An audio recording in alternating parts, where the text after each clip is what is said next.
I started reading a very long time ago, but it wasn't until COVID when I couldn't speak to my friends, I couldn't keep myself busy, and I became addicted to my phone that I started reading every single day. It was my way to escape, to feel okay in a world where so much didn't feel okay.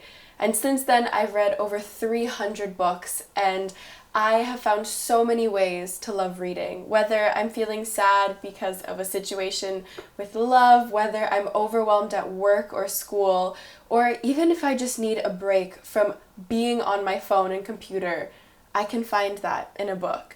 And I want to share my love of reading, and I want to inspire other people who feel a bit lost that they can find that peace back in a book.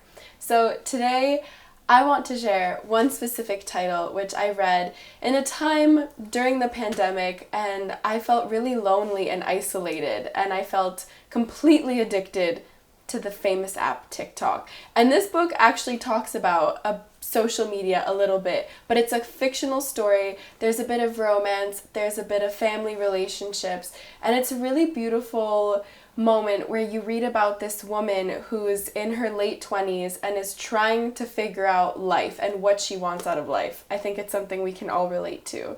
The book is called Eleanor Oliphant is Completely Fine, and it's by Gail Honeyman. And it's a very quick read. It's even won a few awards, always in every bookstore you could find and online. And one of the reasons I especially loved this book is because it left me wanting more. After I read it, I just immediately wanted to read the next book because it inspired me to do something more meaningful with my life than just waste away on my phone or sit in my room thinking of all the things I wish I was doing instead. So this is just one book of many that I've read and recommend, but I'm happy to recommend a new book every single week for you with different topics, from nonfiction on how to get better habits and manage your life, to fictional and romance and historical romance, all those different lovely books that help you escape life. There's so many incredible things out there that can really impact you, and it's just about finding out what you want to read and then keep reading more. This book starts off in a very sad way. Our main character has still been grappling with the death of her mother and doesn't really understand how to keep living her life when her mother has taken over every single day. When she was alive, she would tell her what she should wear to work, who she should talk to, and who she should have as a romantic partner. Now, with that mother no longer in her life, she's still going to work, still keeping the same friends, and yet there's no one telling her what to do. For the first time, she has freedom and she has choices to make, but she's also dealing with grief. So it's a very conflicting feeling to be sad over the loss of her mother, but also kind of happy and relieved that she can now live a life for herself.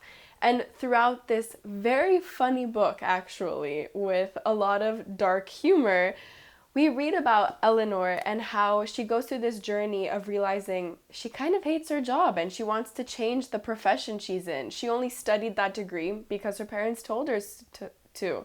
And we also find her making new friendships, getting a pet, basically taking control of her life and deciding she's finally going to do the things she wanted, and she doesn't need approval from anyone to do so because she's an adult.